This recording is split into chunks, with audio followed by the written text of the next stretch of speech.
Hey, welcome to the Monday night live stream. I hope I didn't scare anybody. That was a little aggressive. Jim Toscano here. Welcome to the Monday night live stream.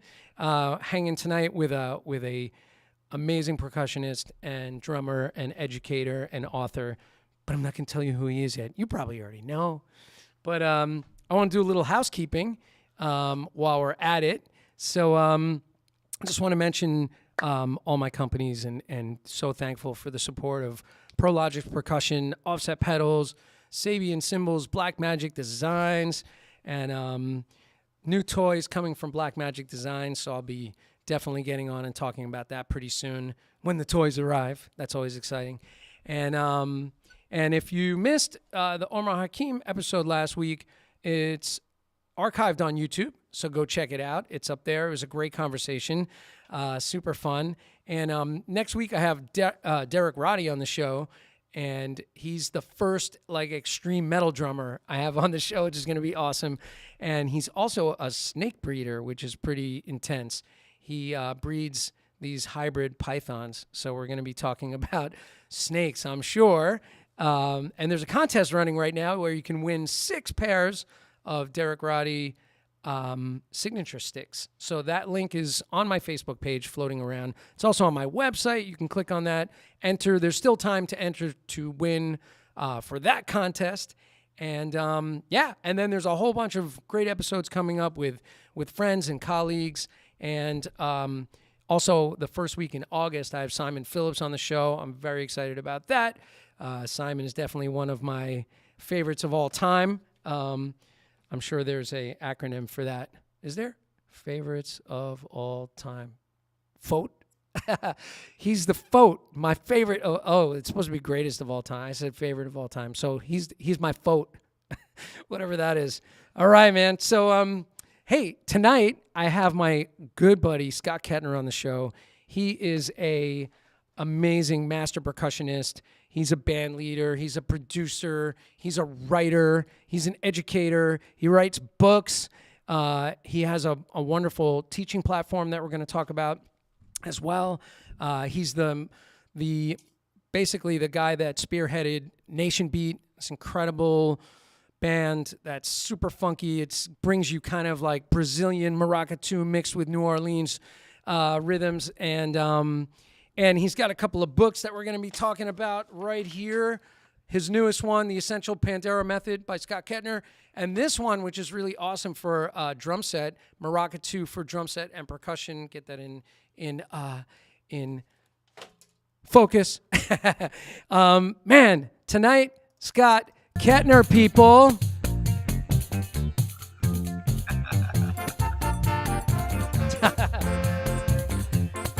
I figure we got to play a track, right? Yeah, man. Uh-oh. Here we go.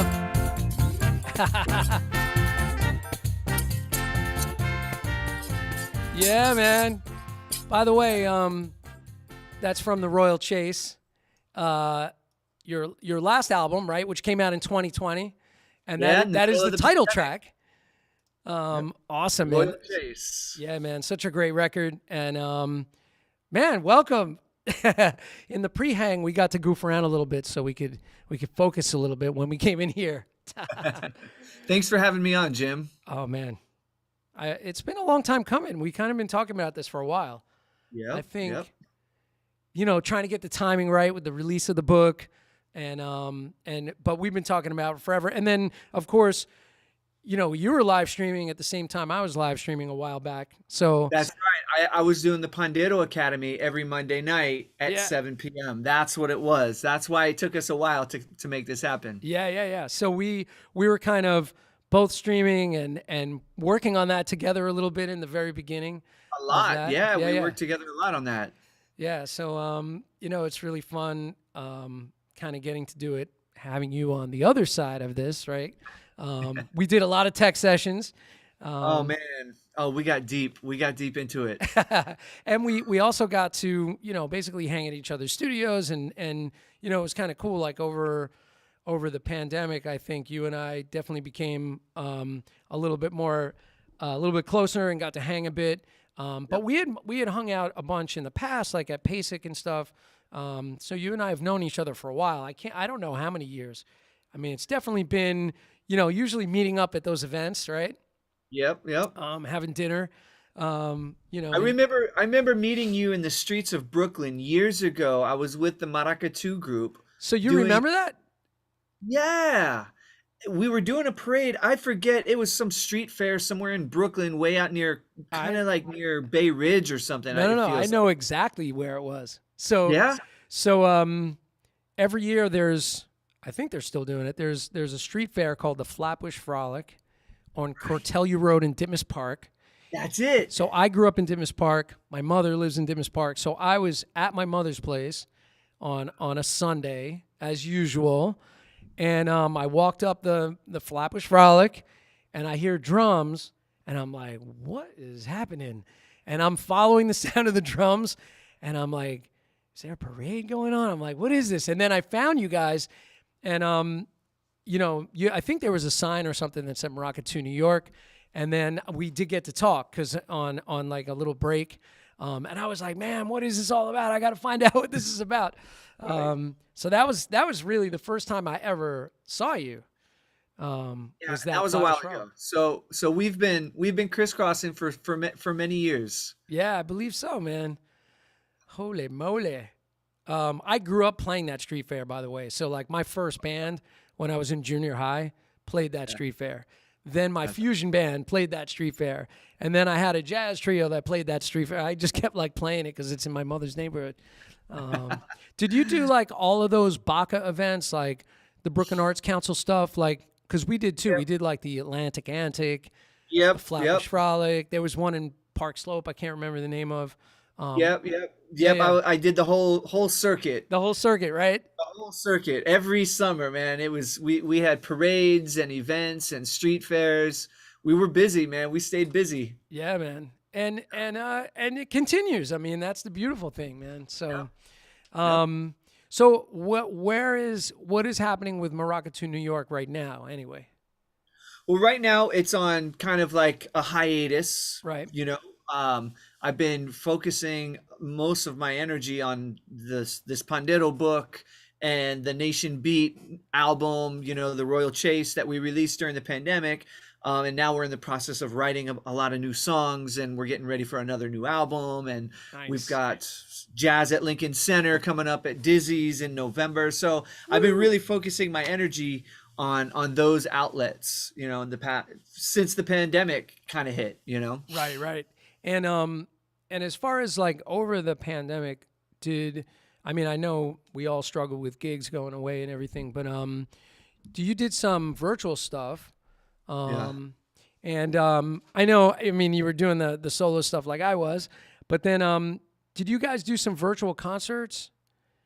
Yep, Nation Beat got invited by a couple of festivals. I think Lotus Fest Yep. that you helped work on, I think, Yeah, as yeah, well. yeah. I ran the stream, That's right. You ran the whole live stream. That's right. which was I told you, man, that was like one of the most stressful like Yeah. things because it's like there were, a dozen, 2 dozen artists, whatever, and it was all pre-recorded, but it was a live stream. So I had Yeah. everybody in the queue, including you guys. And I was sitting there with like a glass of wine going like, "Oh God, please launch when you're," I was like freaking out. Oh man. Yeah, yeah. So we definitely did. We did do a few of those live stream performances over the pandemic, Yeah, yeah. but thank God that's in the past, man. Woo! Yeah, man. Yeah. So, it's great with venues, being back and gigs happening. For the summer, you guys have some festivals lined up. I'm mostly going to be in Brazil this summer. I'm Cool. getting ready to go down to Brazil for pretty much all of July and a little bit of August, Nice. and then when we get back, we're gearing up for a big show at Dizzy's on Right. November 4th. Awesome. Oh, that's great. November 4th. November 4th, yeah. Sweet. And so the family's going to be in Brazil for July. Yep. Awesome. That's great. I'm Yeah, jealous.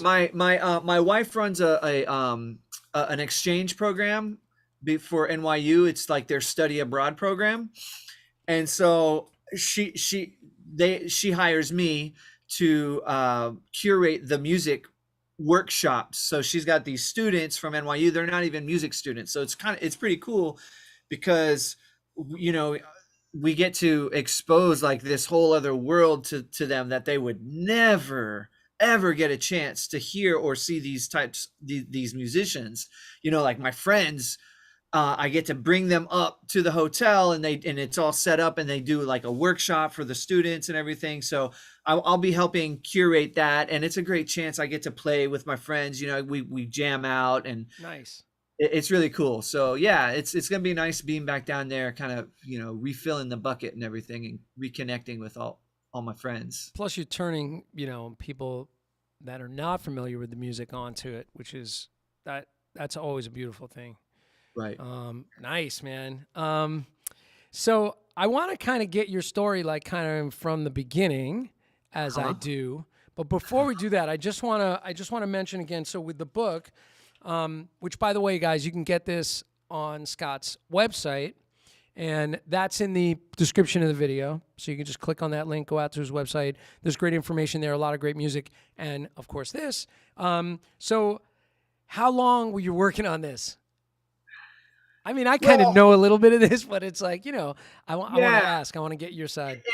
It's weird, you know, like because it wasn't linear. Right. It wasn't really a linear process, you know. I mean, the real answer is the day I started learning to play the pandeiro, right? Like and learning, and the day I started teaching and developing a method for teaching it. So I've been writing it for years and years and years. Right. But when I really sat down and decided to write it, a friend of mine, one of my students, had a cabin up like upstate New York in the mountains, and he lent me his cabin for like 4 nights. And I just went there and by myself and just wrote all day and all night for like four or 5 days straight. And from that, I yielded a pretty close to final book. It was a solid outline. The chapter introductions were written. I knew exactly how I wanted to build it all out. And then when the pandemic came, right before the pandemic hit, I applied for a grant. I was part-time faculty at the New School University, and I applied for a grant. It was like a faculty research fund, and I got it. And they announced it right at the beginning of the pandemic. So I used that money to kind of inspire myself to get back and just finish the book. Got it. So I put a team together, you know, the designer, the photographer, Jason Gardner, we came over here and did the photo shoot. And there's a bunch of like really cool photos inside. And you know, I worked with the designer, Gina, she like on the layout and everything. So, you know, I put a team together, and so it took some time. Would you say that this is sort of a companion to your online course? Yeah. So the thing about this is that when you get this book, you get access to a free online course. There's like a QR code right there and a secret link. Yes. Don't show it. Gotta get the book. So with this QR code, you scan it and you get immediate free access to my online course. And the online course accompanies the book, not everything, but like basically anytime you see like one of these little play buttons, the Pandeiro play button, that lesson is in the online course. That's great. So you have the video companion right there going with it. Yeah, that's beautiful, man. It's really well laid out. It's really and I'm so proud of you, man. It's just like such a great piece of work. And you've been talking about it for a while, and it's so cool to see it come to fruition. You just had your book release over the weekend, and there'll be a couple more book releases coming up for different areas. So if you missed the one over the weekend, you can catch the next one, right? The next one is July 2nd in Washington, D.C. Nice. And I see a nice little blurb back here from our buddy Stanton Moore. That's great. Yeah, Stanton was very, very generous and said some nice things here about the book. Well, you know what? He loves what you do, man. I mean, you know, it's such a beautiful thing. And he's a great guy, and he's so enthusiastic, and you know, we're fortunate to have friends in the business like Stanton. Yeah, You know? he's an inspiration, man. Yeah, man. I want to. It's a little early for checking the chat, but I want to just say hello real quick to a few people. Cool. Chip Ritter, Joey Pinto, Anthony Cucina, right out of the gate. First three guys in tonight. Joey Pinto's from Staten Island. It's kind of funny. Joey and I met in the park in Staten Island because he was practicing on his steering wheel with his sticks. And I was walking by with the dog, and I was like, "Hey, man, you a drummer?" And so we got to talking. So Joey's been a follower, and he's a really nice guy. And Chip's hanging with us. Anthony Casina's hanging with us. And right out of the gate, he said, "Which Pandeiro mic do you use? Also, what does your pedal board consist of?" All right. Oh, wow. Yeah, Who asked that so, question? Anthony Casina. So he must have seen your live stream at least to know about the pedal board, like when you and I were working together. Yeah. All right. Man. And Chip is in here. Is that Chip Thomas? Chip Ritter. Okay, Chip Ritter. Okay, awesome. Well, I can answer the pedal board question. Right now, what I'm using is I have a small mixer. It's an 8-channel mixer. It's got 2 XLRs, and then so that's like channel 1 and 2, and then 3 and 4, and 5 and 6 are like 1/4-inch inserts. So I can put 6 things in there. So it's got the mixer. I put my Pandeiro and all of the mics, and I have a sampler runs through that mixer, and from the mixer it runs through a digital delay, an octave pedal, and then it goes to my loop station. And which loop station are you using? I'm using the Boss RC30. I think it's the one with 2 pedals. It's an older version. RC30, I believe it is. It's got the 2 pedals. And then that's the pedal board. So there's just 4 things on it right now. Right. Cool, man. Yeah. And that octave pedal is really cool because, when I've heard you doing stuff with it, just gives you that other layer of depth, right? Totally. And the looper is just so cool, man. I mean, there's so many ways you hear people using loop stations. I think I was playing with this band from Australia in the 90s. That's the first time I ever saw a loop station. And it was like something like that, like what you have. And the guitar player was using it in our shows, and he was layering guitar parts. And I was like, oh, wow, that's like really amazing. But I've never messed around with it myself. But you found a really cool way to bring that into what you do. So I love it. Thanks. Part of it is that part of my approach with the Pandeiro has always been trying to approach it like a miniature drum set. Right. And one of the limitations that it has is that it's that sound. You get that sound. There's 3 tones, generally. And I'm so used to having so many colors on the drum set. We've got different cymbals, different toms. So the way that came about for me was trying to expand the colors that I can get and the dynamics that I can get on the Pandeiro. So the octave pedal allows me to, like, if I'm playing with a band or something and I want to kick up the energy, I can't go to the ride cymbal and start, I can't open it that way. So I have to find other ways of opening, the colors. So the octave pedal steps it up and brings another color, and the delay pedal, it's a different color. So that's kind of how that whole pedal board thing evolved. And the looper evolved from just me needing to like practice different grooves and making compositions. It really started off as a compositional tool. Right, right. I mean, when you've done it in clinic, it's really cool for the audience to watch that. So like the first time I saw you at PASIC doing it, I was like, oh man, that's slick. Cause you did have some guys come out and help out for a little bit, but then you did your loop station thing and it was like, oh, that's going to another level. And then you had all the stuff going and you went over to the drum set and started playing. And I was like, damn, that's cool. Really, really interesting. So hopefully that answered your question, Tony, and I'm glad you're hanging with us as always. My young student Lucia is here hanging with us.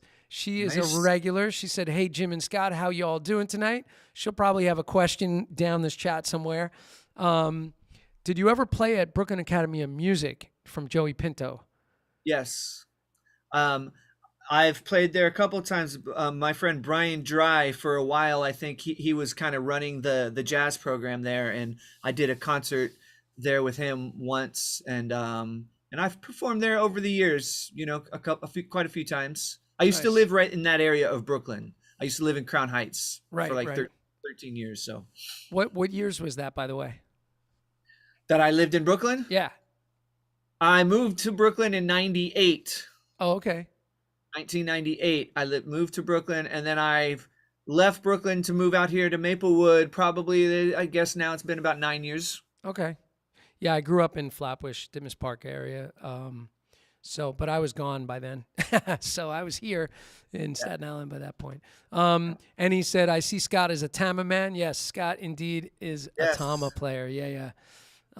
Jim Royal's hanging with us.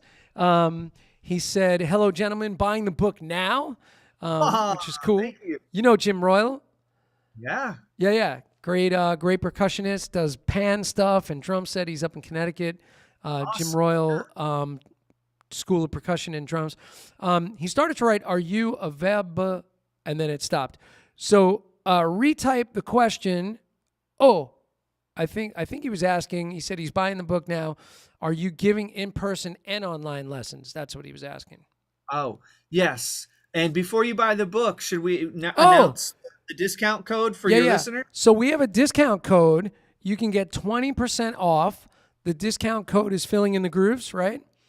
Yes. And Filling so- in the grooves, all one word. All one word, Filling in the Grooves. Go to Scott's website and at checkout, type in that coupon code, correct? Yep. And you'll get 20% off on the book tonight just for our listeners.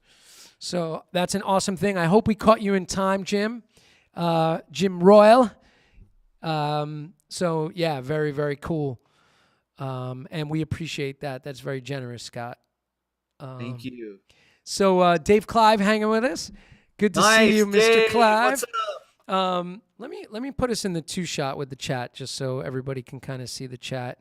And there we go. So I just stacked us and we got the chat window up. So Dave Clive from Dave Clive's Gretsch Museum. You know Dave, right? Of course, Yeah, man. Dave's a great guy. I've known Awesome. Dave for What's up, Dave? yeah, great guy. I've known him for a really long time. He was on my show doing vintage drum night, and we did a bunch of very cool drums with our buddy Pat Ross was on. He was remote. Dave was in my studio with a bunch of drums, and we did it in person. So that was pretty cool. He's the only guest that's done the in person besides my buddy Vincent LaRussa. Kate Spanos hanging with us. Looking forward to seeing you in DC on July 2nd, Scott. Hey, Kate. Awesome. right, Thank you. I Kate. can't wait to see you there. Very cool. Good to see you, Kate. Thanks for hanging with us. Yes. John Gill hanging with us from Oneonta, New York. He said, "Hey, Jim and Scott. Scott, did you attend music college?" You answered that. What drummers did you study with, and what drummer influenced your drumming the most? And I know part of this answer, as far as Billy Hart, right? Yeah. Well, I'll tell you the story. Yeah, man. I moved to New York City to study jazz at the new school. I moved from Florida, and while I was at the new school, I really connected with Billy Hart, the jazz drummer, really great jazz drummer, one of the greatest. He just received the NEA Jazz Master Award this year.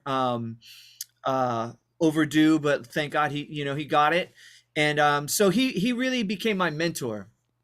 And he, for those of you who know Billy Hart, it's a lot of philosophizing and hypothesizing and, talking. It's not like talking about rudiments and stuff. With Billy, it's you're really hypothesizing, and talking about where the music comes from, where do these rhythms come from, and how do they make it to the drum set, and what are the roots of the drum set? He always calls it a multi-percussion instrument. Yeah. So we got deep into like the New Orleans thing, and then we got got deep into the Cuban thing, making those connections with, the New Orleans music with all of the Caribbean.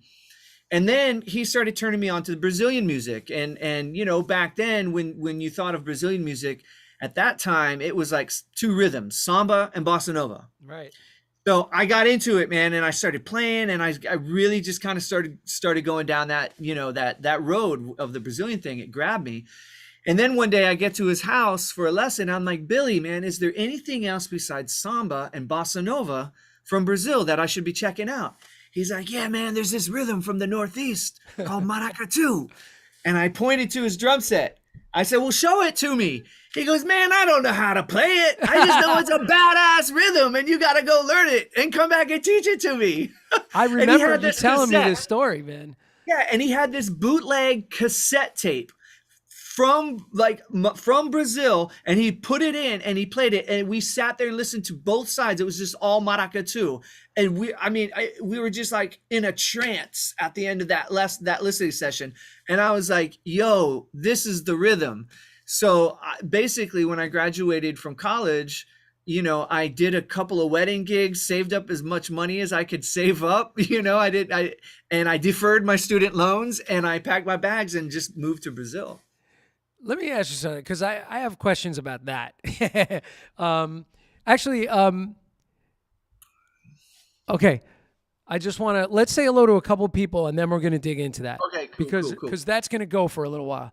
All right. So Steve Balgoyan hanging with us from Colorado. Awesome. Do you What's know up, Steve? Yeah. Murillo Nascimento hanging with us. That's my brother-in-law. Awesome. Yeah, man. All right, family in the house. You got like Brazilians down there listening to you now. Nice. He said Recife, PE, Brazil. Recife, Pernambuco. Yeah. What he said. And Joey Pinto, thanks for the kind words. Cool. Lucia, Scott, how did you develop your own drumming style? Good question, Lucia. That's a great question, and a hard question to answer. Yeah. I think that my philosophy is to always try to put something new into the world that hasn't been done before. And that's just a mentality. It's a mindset. Right. And so I've never tried to imitate other drummers. I mean, of course, when I was younger, I went through the Elvin stage, and I went through the Max stage, and I went through the John Bonham stage, but they were short. They were short-lived. And so I've just always kind of been searching for my own voice, I guess, is the only way I can put it. I've never wanted to sound like any other drummer. And so I think that's when you're looking for it, that's how it happens. It develops. Yeah. That's a great answer. And for somebody like Lucia, she's like a multi-instrumentalist. She's 13. She's studying drums. She's studying bass. She's studying piano, like all these different instruments. And you have that opportunity, Lucia, to take from all these different influences that you're learning and write music. You're playing enough instruments that you could write full compositions and just keep following that path. And like Scott said, it's not about imitating everybody. It's about finding that voice. Of course, you have to go through playing things to get there. But once you get there, you will have your own voice, right? For sure. Yep. Which is an accumulation of all of the people that you study before you, right? And that's what I've always wanted to be. I've always wanted to be an accumulation of all of the drummers and musicians that I've studied up to this point. Yeah, that's great. Peter Retzlaff is hanging with us. Yo, Peter. Dave Clive said Scott and Stanton Moore did an awesome drum and percussion clinic for Long Island Drum Center back in 2011. I remember that. And he was the MC. I totally remember that. Wow, that's crazy. Dave, you were the MC? Why didn't I know about this? There's a video of us doing that, I think, somewhere on YouTube, too. Oh, cool. Where I'm playing Pandeiro, and Stanton does like a tambourine drum set thing. Nice. Peter says that he has Billy's maracatu tape as well. Oh, man. See, it's legendary. It was legendary. And with Billy, Peter's gonna dig this. Peter knows all about this. He has this thing called the why, and it's all about like, it's like the why is like the trunk of the tree and then two branches, and it's like you've got the eighth note branch, right? And you got the swing side of the branch, and the straight side of the branch, right? Like, Nice. and like that's the thing, like we all, anybody that came through Billy knows about the why, and that why is what leads us to discovering these different rhythms from around the world and seeing how they're connected. I mean, that was the thing that Billy was always emphasizing, was like seeing the threads between all of these different rhythms from all over the planet.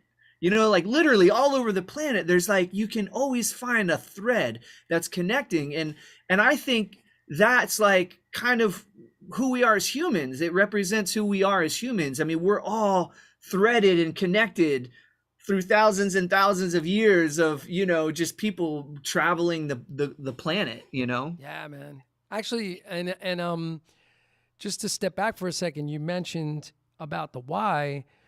It makes me think that there's some inspiration in there for the swingometer idea. It's like that's in here, right?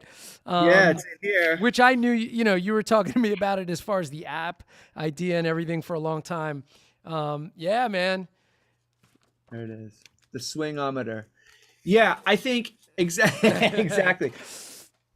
Yeah, I think that whole, the way Billy thinks about things is definitely kind of, definitely led me to thinking about swing in that kind of way, right? Yeah. And that swingometer is like, it's like that whole dial that, and it's an app that comes with the book, so that if you're trying to learn that Brazilian swing feel, you can turn that metronome to make it sound like da da da da da da da da da da da da da, or you can swing it like U.S. style da da da da da da da in the triplet side right. swing, right? And then it's got all the degrees in between, like Stanton's always calling it between the cracks. Yeah. Well, this app shows you all the between the cracks on the Brazil side too. Nice. Oh, man. So cool. And actually, it's kind of funny because Anthony Cucina was asking about the swingometer. So that kind of, sorry, I stole your thunder there, man. It just popped into my head. Kathy Kettner's hanging with us. Mom and Dad are hanging. Mom and Dad are hanging. My mom might be in here, so welcome Scott's mom and dad. Man, when I had Adam Deitch on, his mom and dad were on the stream because they entered with their own camera. So they were on like a third window. So I had mom and dad, I had Adam on, so it was like a family affair for sure. So I appreciate it, man. It's great having family come in here. My mom usually pops in at some point, and my sister sometimes pops in, so we may have more family coming. Nice. Sweet. Yeah, man. So let's go back to kind of the whole story. So the one thing I wanted to ask you is, so you grew up in Florida, right? So what part of Florida did you grow up in? Central Florida, Melbourne, Florida. Melbourne. Okay. Like Space Coast. Like, gotcha. Basically, I would surf and I could see the shuttle. If the shuttle was on the launch pad, I could see, we're like kind of that close. Wow. Close, So that's a cool place to grow up. And then as far as like planting the music seed, where did that first come from? Well, it was, I think, a couple of things. I think my grandma always had music playing in the house. My grandma would always be around, and she was always playing music. My parents were always playing music. My dad had this turntable, that turntable back there. Nice. That's the receiver that I grew up listening to. And my dad would have like Led Zeppelin albums, and I would go over and like put the needle down and just like listen to John Bonham's, bass drum. So I was kind of always exposed to music. And then my neighbor, his older brother, got a drum set. And I'm like 8 years old right now. And my friend's older brother gets a big, I think it was a Yamaha. It was all like tom toms and cymbals, like the Dawkins setup. Yeah. He was a rocker. And man, I'll never forget walking to his bedroom and seeing the drums and hearing him play, and I was like, holy shit, Yeah. that's what I'm gonna do.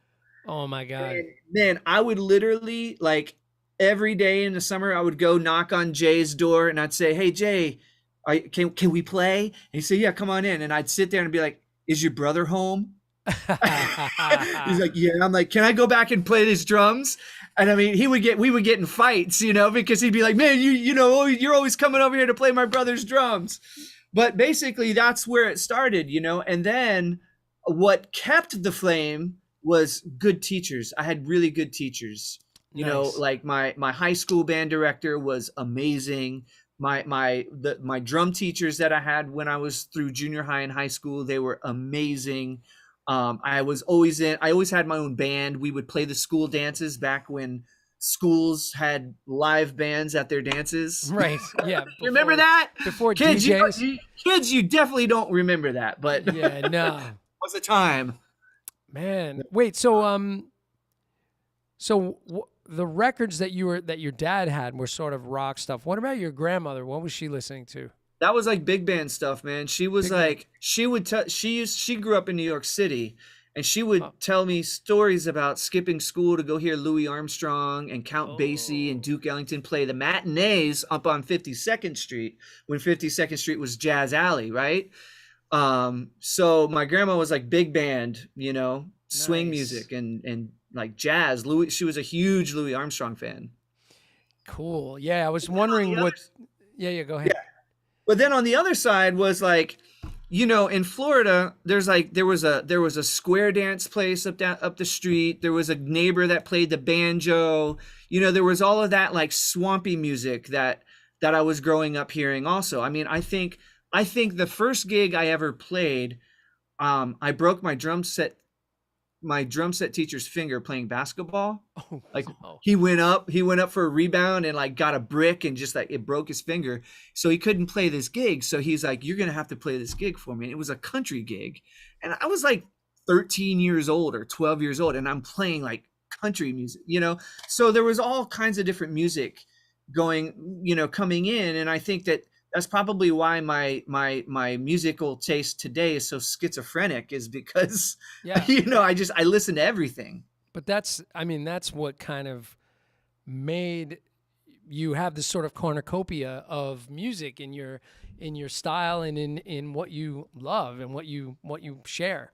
So that's very cool. I mean, seeing that, like you said, drawing those lines together where grandma was listening to this stuff and dad was listening to that. Because like in my house, it was, for a long time, it was just classical music only. My dad was heavy into classical music. So he had one of those reel-to-reels, and he would put on reel-to-reels of like Bartok and Shostakovich and like Stravinsky. That's what I was kind of hearing in the house.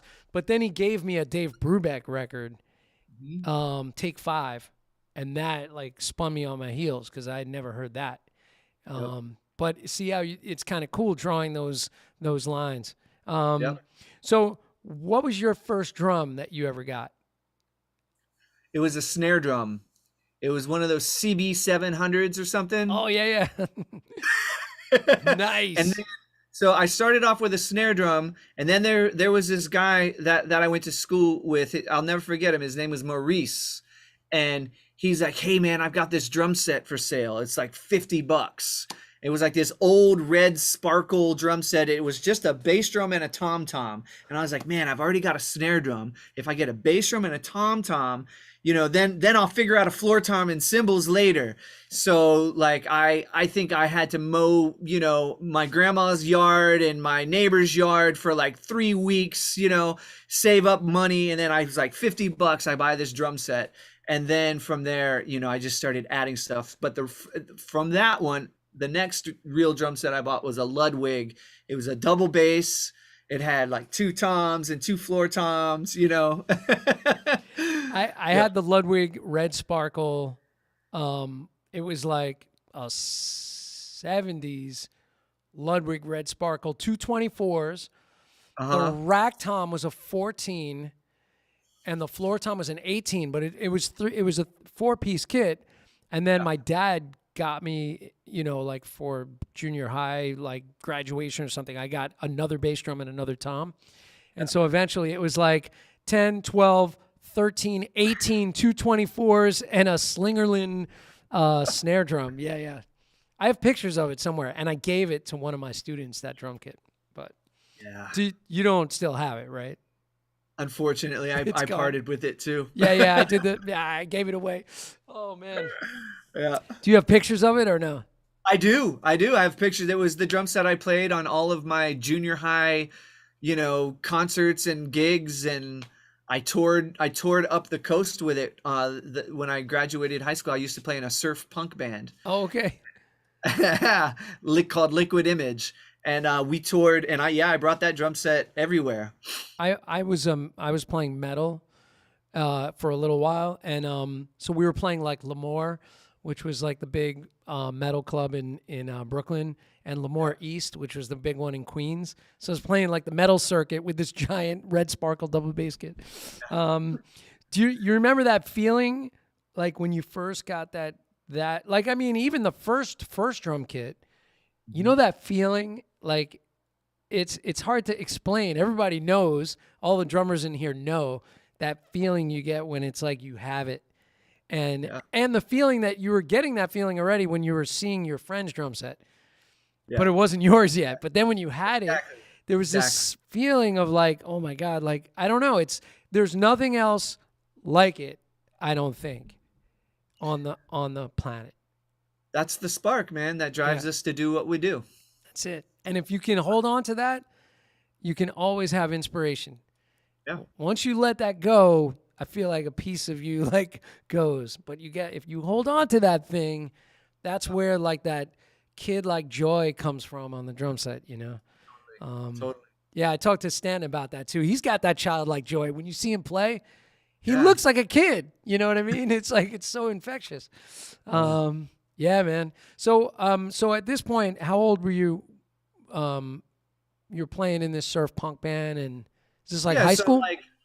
I'm 18, graduate high school. A week later or 2 weeks later, we go on tour all the way up to New Jersey and down. So there was these surf videos. The photographer, chief editor Kevin Welsh was for Surfer Magazine.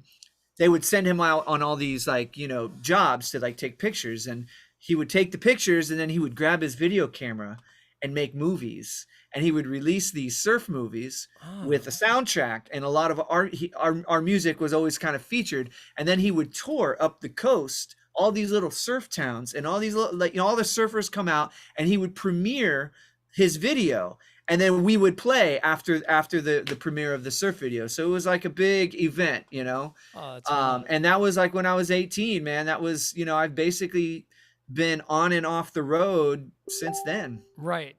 So just for a moment, like playing surf music, I mean, you had the punk influence in it though. So it's kind of a little different thing. Like if you play old style surf music, it's really, it's like Dick Dale stuff. Yeah, like Dick Dale, like very, it's all instrumental. And it's got this certain thing. And there was a band that used to come through New York a lot that was like that old school surf thing. And I played in a band called the Road Rockets that played old school surf. And we all got nicknamed. I think my name was Crash, and the singer called himself Sputnik, and it was like all this like 50s like 50s lingo like names. It was pretty funny. But so then if you're 18 at this point, you're playing, you do this tour. How long before you started applying to like the new school and all that stuff? Right. So that was a process. So I ended up going to Miami for 2 years. Okay. Because to get to the new school, like my jazz chops were not ready yet, right? Like I knew I needed more time. So I went to in Miami, there was a really good jazz program that I went to at the Miami-Dade Community College. And I hung out there, and I immersed myself with a teacher named Jean Balduc. And he mentored me and helped me like really get my chops together enough to get into the new school. So that's what I did. I spent 2 years down in Miami shedding. Like it was just like 12 hours a day, man, just Wow. shedding. And then I got in, moved up to the new school, and that's like 1998, you Got know. it. Cool. And as far as the community college jazz thing, did you play in like their jazz orchestra? Did you do like everything, right? Did they have Yeah, a I did. percussion ensemble? They didn't. Oh, They okay. did. I didn't have percussion ensemble in Dave college. Dave Clive ran the percussion ensemble that I was in at Kingsborough Community. Wow. And so he was my percussion instructor. And then I studied percussion privately with him, Oh, that, like classical percussion. But yeah, he was the percussion ensemble director. We have a video of that somewhere, right, Dave? You might chime in. um, so that got you prepared for the new school. You come up to the new school, and now you're living in New York. So were you on campus? How did that work out? no, I lived in Brooklyn. I got a spot with a bunch of roommates. You know, we're all from Florida and Oh, cool. moving up to go to the new school. So it was like all musicians living in the apartment, and we would jam all night long. And This is you know, pre-internet. How did you like? How did you this is pre-internet, absolutely. how did you collaborate? Or how did you find the Well, guys that you stayed with? well, let's hang on a second. It's not pre-internet. Well, It's pre social internet media. being a Yeah. part of our daily lives. Right. Yeah. Like Yeah. logging on to check your email back then, it was like if you checked your email once a week, that was like, and maybe you had two Right. emails. You know what I mean? Yeah. So it wasn't pre-internet. Come on, Jim, we're not that old, man. Yeah. Well, I meant as far as like, um, But kind yes, of nobody used. collaborating, and yeah, it wasn't like There was it no is now. Google. Yeah. Yeah. It wasn't like you're going like, hey, roommates in Google, or like social media, putting a thing out. Hey, man, moving up from Florida. So how Well, did that you? you would go to the bulletin boards at the university. Everybody would Got it. tack up a piece of paper looking for a roommate or whatever. Yeah. Yeah. You So yeah, you made it work. And all music students, I or always had music students, yeah, as roommates because cool.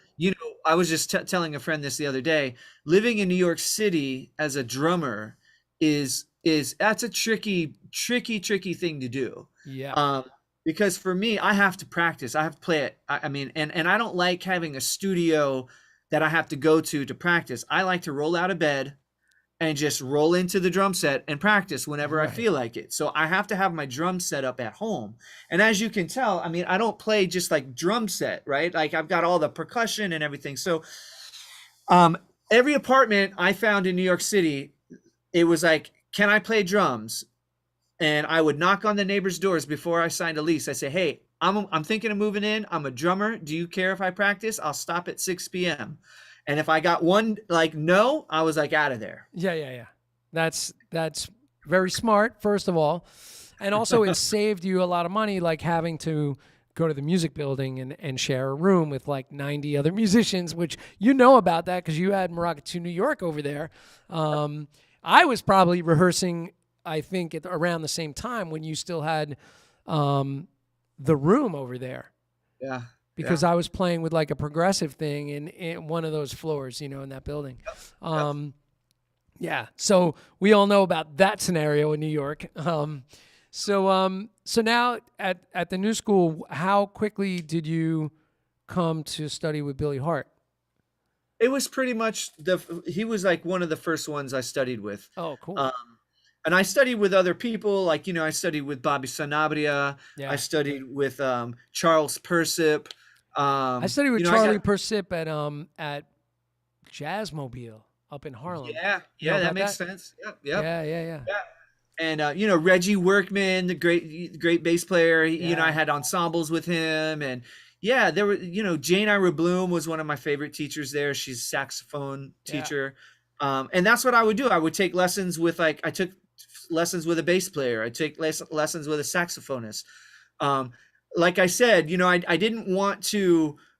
I was looking for my own kind of thing, and I knew that like I wanted to kind of take a non like not a normal approach to studying the music, Yeah, right? non-traditional. Yeah, Yeah. yeah. So I would study with other instrumentalists, and we would talk about, rhythm and harmony and melody and how they go together. And then we would play together and then talk about it. And, and that's how I would learn. Yeah, that's amazing. That's really smart studying with a sax player. I studied with John Stubblefield at Jazzmobile also, and he was a sax player. So like, I think getting that learning from another instrumentalist is so important. I'm thinking about having some guys on to get their perspective of drummers, on the show, because you can learn so much about like, what is it that you want from a drummer? That's so invaluable, learning that from another instrumentalist. Man, I tell my students this all the time when I teach ensembles at the university. I always tell all of the non-drummers that the most important class they can take is a drumming class, because I don't care what kind of band it is that you have, the drummer is always kind of in charge. And if you don't know how to communicate with your drummer, your music is never going to sound the way you hear it or the Right. way you want it. So you have to be able to speak the language of drumming.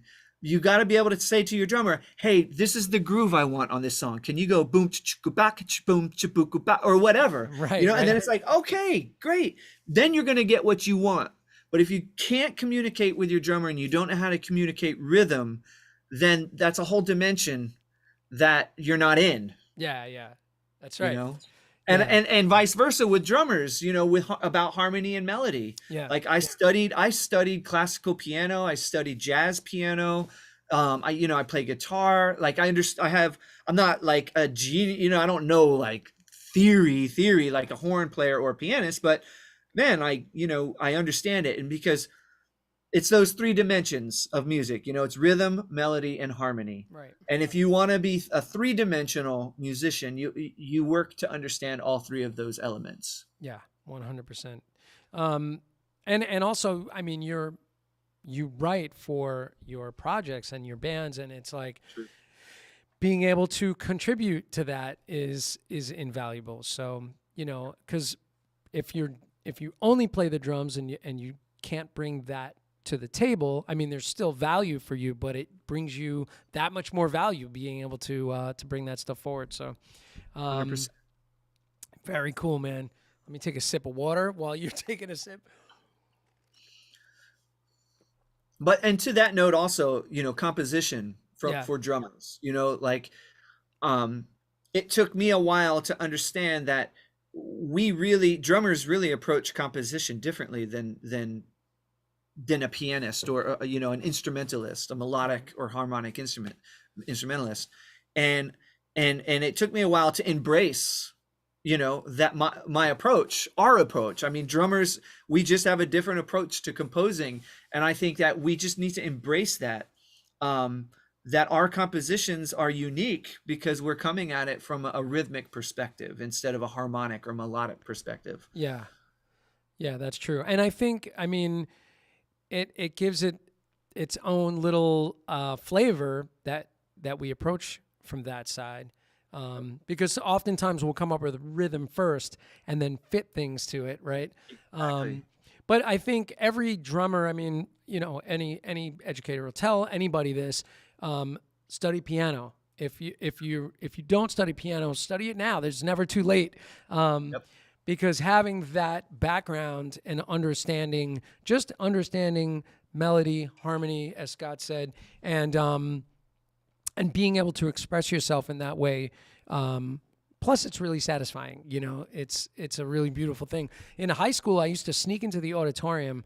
The lights would be completely out, right? So the whole place is in total darkness, but I knew where the piano was. So I would go to this baby grand piano that they had in the auditorium and go play in the dark and just experiment playing on the keyboard. I knew a couple of scales enough to get my hands on it and start making up chords. And, it's really a beautiful thing to explore for sure. My buddy Dave Guerra is hanging with us, by the way. I just wanted to mention that. So welcome, Dave. I've never seen you in the chat before. another Staten Island guy. We met kayaking, whitewater kayaking. So Nice. good buddy of mine that we've stayed friends ever since. We have the same birthday. Um, so you're at the new school. You're studying. While you're doing that, so you're starting to play around town, make connections. Talk to that a little bit. Yeah, I mean, I've always been very ambitious, and I'm getting the gig. I'm always going out getting gigs, and always putting an event together or something. So I was always, had a little trio or a little quartet playing at in the East Village. There was the C Note and all these little bars and places that we would play. Yeah, and I was doing that a lot, and I was working at a backline company, to make some money. So like SIR? Vinny's Music, we were the the competitors of SIR. Gotcha. So I would be like delivering backline to all these clubs, and then I would go back to the studio and practice, and then go pick up the backline and return it, and just kind of working through college. And I think that, I've never felt like where I am is the last stop on my train. You know what I mean? Like I feel like I'm always looking for the next thing. And I always felt that I was playing jazz and I was playing all these gigs, but I wasn't really happy with what I was doing at the time. I wanted something different. I had something else in my mind. And that's kind of how the Brazil thing started to come in. So would you say that the tape from Billy Hart was pivotal because it spun you in a different direction? 100%. 100%. Because here's the thing, and I'm gonna get like really to the point. The point is that I knew I got good at jazz, at playing straight ahead, but for me, I didn't feel like I had anything to bring, anything new. Right? Because we started off talking about I want to bring something new to the table that hasn't been there before. And I'm playing, and New York City, and looking around, I'm like, man, there's no way I'm going to bring anything new to the jazz thing, right? Like, it's like, there's so many incredible jazz drummers in New York City. So I knew that I needed to find a niche for myself. I was looking for something that was going to give me a little spin into a different world that wasn't completely explored. And when Billy played that maracatu tape for me, that was the pivotal moment, because what happened is I went through New York City. I started asking people about maracatu. I went to the Brazilian world and asked about maracatu, and the answers were very short. Yeah. It was like a mystery. And I was like, this is it.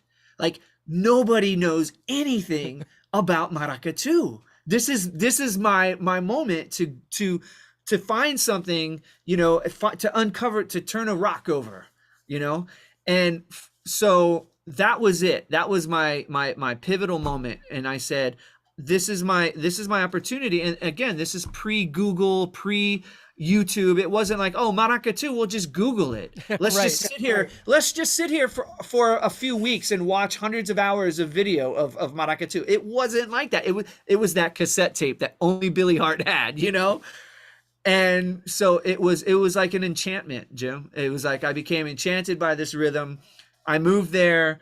I found a mentor, lived with the mentor, Jorge Martins. He opened his world, opened his culture. He would bring all of his friends over to give me lessons in all these different rhythms and instruments. I mean, I was just like living drums and percussion and rhythm all day, every day for a year. But back it up for a second, because so you take off, you go to Brazil. Yeah. You Crazy. You don't speak Portuguese. It's not a single word. Barely know how to say hello. Yeah. So like, were you like there with a phrase book? I mean, like, how did you navigate literally, this? I was there with the phrase book. That is commitment that is commitment on a higher level, because you just did it. You just went. I just went, man. You're like, here I am. Let me figure it out. I got offered a gig in Paraguay to play at the U.S. State Department. It was like a jazz festival. Okay. And so I figured, well, I'm in Paraguay, I'm in South America. I'm going to take the rest of my money and I'm going to fly myself to Brazil, and I saved up some other money. So I played Paraguay. There's a guy in Paraguay who says, "What are you doing? Why are you going to Brazil?" I said, "I'm looking for maracatu." He goes, "Oh, I know a guy." And he writes his name down. And it was Larry Crook. Larry Crook used to be the director of the World Music Department at the University of Florida. He said, "This guy, Larry Crook, is living in Recife right now doing some research on maracatu. When you get there, call him." So I get to Sao Paulo. I'm doing my thing there, and I'm traveling my way up the coast. So I call Larry to tell him I'm on my way up. And his wife answers the phone, and she's like, "No, Larry's like off on some excursion. He won't be home for another week or so." And I'm going, "Oh man, I've got nowhere to stay. I've already got my tickets going up there." And we're about to hang up. But my heart sank. Oh, Larry's not going to be there. And we're about to hang up. She goes, "Wait. Where are you going to stay when you get here?" I go, "I don't know." She's like, "Well, just come here." Wow. So I make my way up there. It turns out his trip got cut short. So he shows up. He's like, "You want to learn maracatu? This is your guy." He brings me to this guy's house, Jorge Martins, drops me off, drives away. And that was it, man. Jorge was just he took me in, started bringing me to all of his classes and became my mentor. Did he speak English? Nope. So because to me, that's kind of interesting, with the language barrier. But see, with music, it doesn't really matter because music is universal. So Right. when he dropped you off at that guy's house, were you just like what did you say to him? He must have told him you were coming, right? So Yeah, of course. He took me and introduced me and everything. right. No, man, it was so this was the first time I was with him. It was just all blah blah blah blah blah, music. Yeah. And then what I did was I got, so it's kind of convoluted because that was the first trip. The first trip was short. And then I looped back. I went back to New York, studied Portuguese for about a month, and then came back To live for a solid year. And so by the time I got back, my Portuguese was a little. But the longer I lived there, by the end of the year, I was fluent. So where did you study Portuguese in New York? You went back to the new school and studied? No, just got the books, man. Oh, I just got the books and studied. Then went back and I still I was level 0. Yeah. But when you live in a country, I tell this to everybody, when you live in a country and you don't speak the language, when you learn really fast when you get hungry. Yeah. Right? When you get tired of eating candy bars and whatever you can pull off a shelf, you're okay, I got to ask this guy for a sandwich with no onions, with pickles, with mayonnaise, and keep the turkey. You know what I mean? How do I so you learn. So by the time the end of that year of living there, I was fluent in Portuguese. But yes, a lot of it was just hand gestures and okay, play this. It's a universal language, Yeah. And what did you start learning on, by the way? Well, the Pandeiro. So you learned right away you were studying Pandeiro. Right away, because what happened is I didn't have a drum set, man. I went from practicing and shedding every day for hours a day to living in a country where I don't even speak the language and I have no drum set. And I've got neighbors, roommates that I don't know and they're not, I can't be shedding so this instrument, the pandeiro, is literally, it's probably the most popular instrument in Brazil. Right. They're literally born with this thing in their hand. And I picked it up and it just blew my mind. And people were introducing me to the music of Marcus Susano and Lenini and all of these great pandeiro players. And everywhere you go in Brazil, you hear and see a pandeiro. So this became my drum set. And I started studying pandeiro with Marcus Susano. I would drive from Sao Paulo to Rio every weekend to take his classes, and I would just come back and shed. So this was my outlet. So those are group sessions that you were going to? Yeah. Got it. Cool. Yeah. And so at what point did you so venture into joining maracatu groups? Yeah, so parallel to all of the Pandeiro stuff I was studying, I was getting into the maracatu thing with Georgie, and you know that takes a lot of time. Like maracatu is it's a cultural manifestation. It's an Afro-Brazilian manifestation, right? And it's deep and it goes back to all of the African ancestors that came across the ocean, you know. And so there was a lot of I had to be very careful, you know, coming into as an outsider coming into that community. So it took a long time to build the trust. My mentor Yeah. was my intermediary, right? He understood that I wanted to understand the traditional stuff, but he knew he had to prepare me for that. Yeah. So he was teaching me the rhythms, but he was teaching them outside of the traditional context. Like he had a more contemporary group, like a street group that would play maracatu, but also other rhythms. And so he would introduce it to me that way. And I just kept showing up, and knocking on the door of the traditional group Estrela Brilhante. And eventually they're like, okay, come on in. And, you know, I built trust with them over the years. Did you learn about the history of it though prior to that? Like it's, you know, it's sort of mocking the monarchy, right? All of that. Like Exactly. yeah. So you were learning the history just so, because I would imagine that they would not only want you to understand the rhythms and you know, but also to know the historical part of it. 100%. Yeah. The history and the religious part of it. Right. There's a whole ritual, you know, that takes part. It's a huge part of the music as well. Right. So I had to, you know, learn all of that stuff and respect it. You know? Yeah, exactly. Right. That's the thing, right? Is that respect for it. Because that trust is only going to come from them seeing that you really respect what it is. And you're not just like some gringo showing up like, oh, and I just got to learn these rhythms and then see ya. You know? Right. And it's the same thing everywhere in the world. Yeah. You know, New Orleans, you know, like if you want to get into the Mardi Gras Indian stuff, you know, it's the Mardi Gras Indians and the maracatu, they're like cousins. They're distant cousins, man. Like the culture, you know, the everything and the way that they're set up, right? So you've got to approach that with grace and with humility, right? You know, because it's a culture. Yeah, man. Let's just real quick.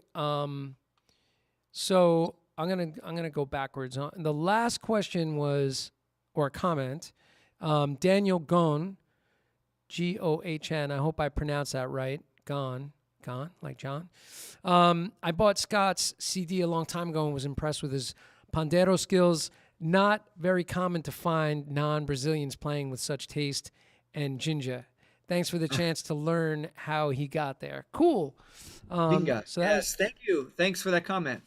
That was a nice comment. My nephew said, "Hello, I have a question. Why would you put such pretty glasses on such an ugly face?"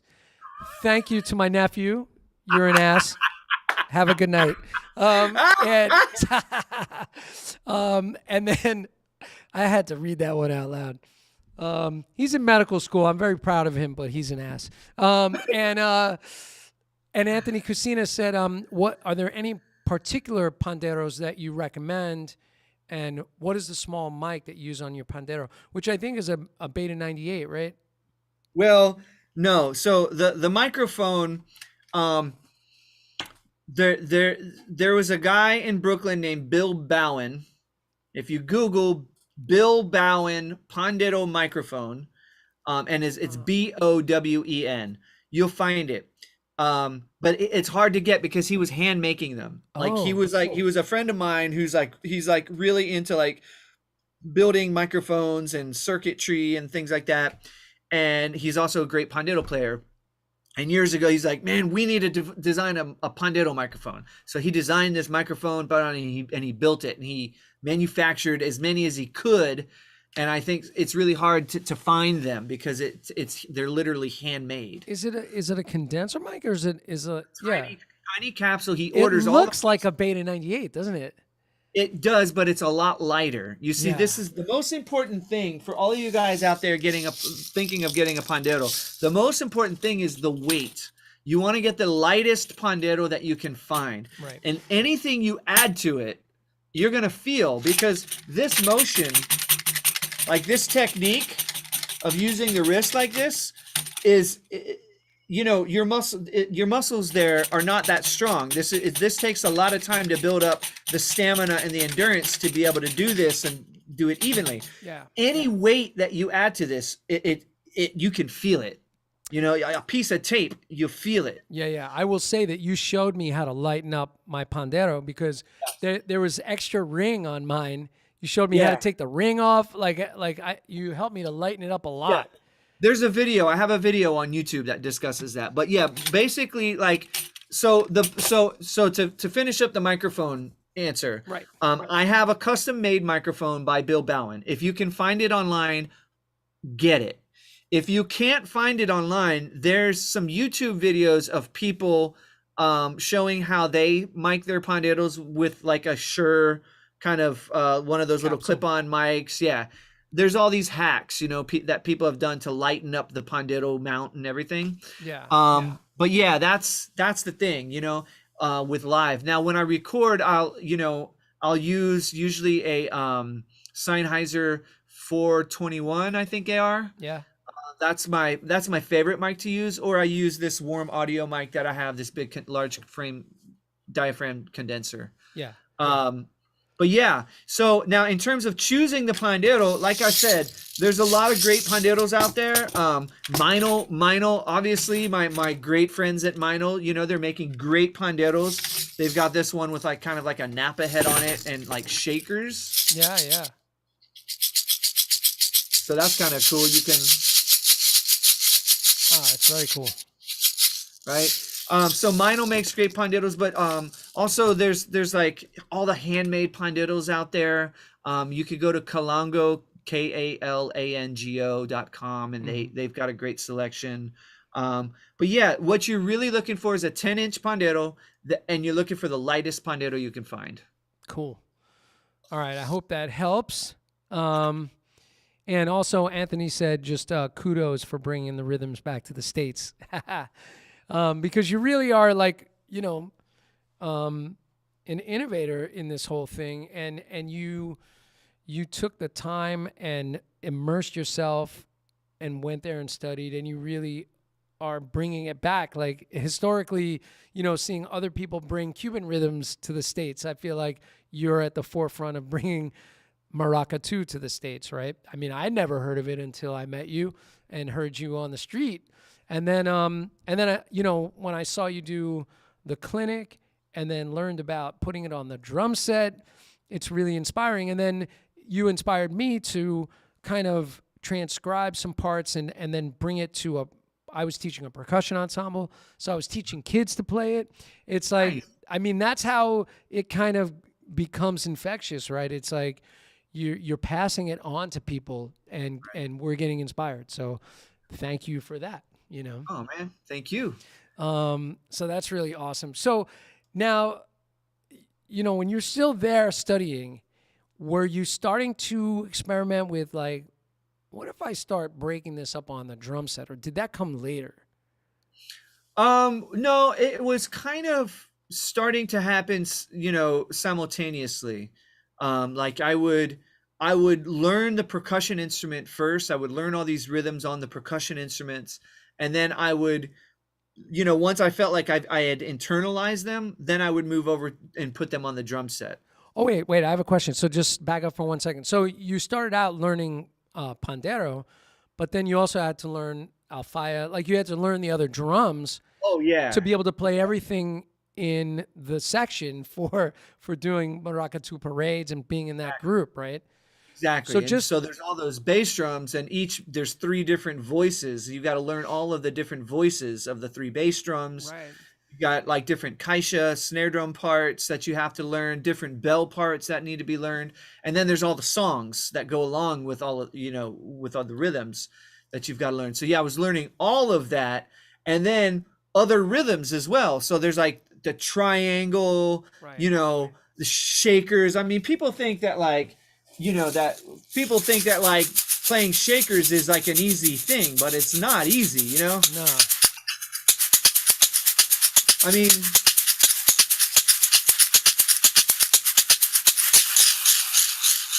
stuff like this, little things like that just, require a lot of practice, man, to tell you the truth, and I just was fortunate at that time. I had time. I was just out of college. I deferred my student loans, and I was just like, yo, this is my window. This is like the time to do it. Were you working in Brazil, like to pay sort of like to keep your rent going and pay for lessons and? Yeah. So that's a funny story too. So I had saved up enough money to live for a few months without like really needing to work. And I burned through that money. And then so I started teaching English to make some money. So I would go teaching. And that's really how I started learning Portuguese, because a couple of my students would do exchanges. I would give them a free English lesson and they'd give me a free Portuguese lesson. Wow, that's cool. So during the day, I would teach at an English school, make a little bit of money. And then at night, there was like, sessions and a school, like a little private music school that I would attend. And then when I got to the Northeast, I basically kind of ran out of money. And I tell my students this all the time. I got my first credit card that had a $2,000 limit on it. Right.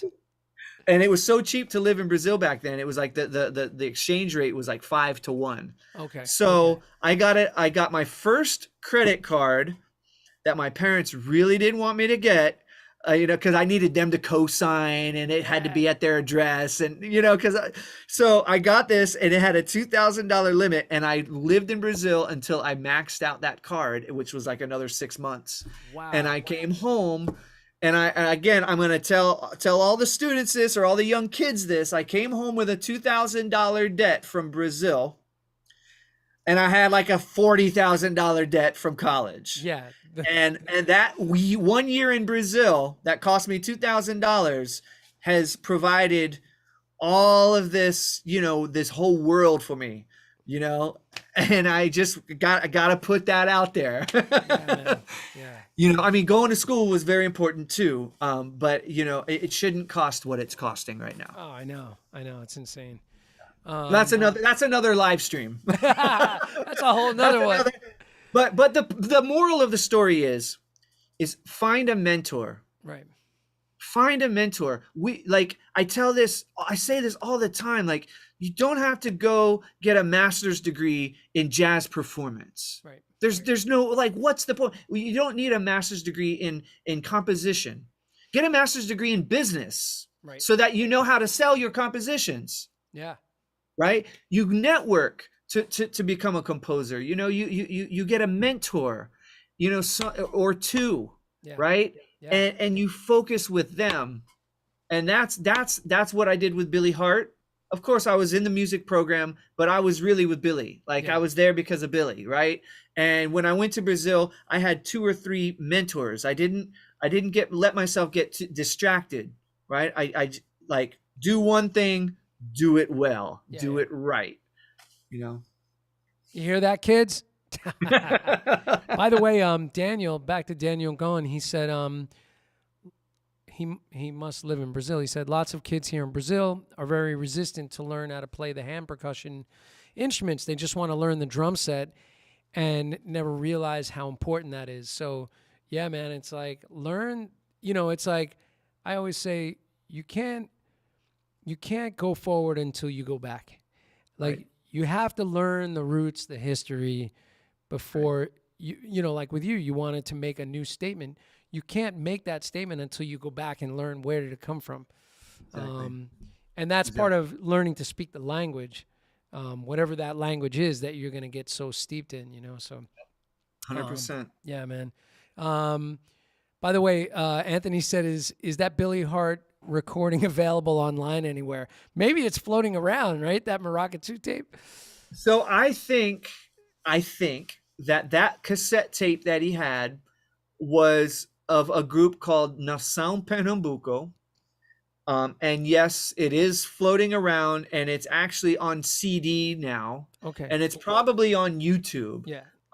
It was the first recording of a maracatu group. And what I came to find out later on, and this is like getting like super like deeper and nerdy in this thing. What I came to find out later on was that recording, that group is not really a traditional maracatu group. Okay.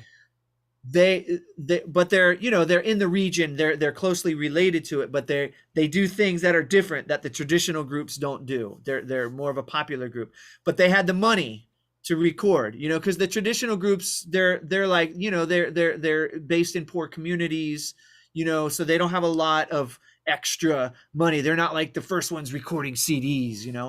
This group did that, and I applaud them for that, because for me, from my perspective, they opened the door for people like myself to come in and get to the traditional groups. The traditional groups are like, they fight with this group, because they're like, oh, you're not real, you're like the fake one. But they're the fake one, but they brought us to the root, to the real thing. So anyway, that's just some internal stuff. But yes, that recording is available. If you look for Nação Pernambuco, and it's probably a recording from the early 90s.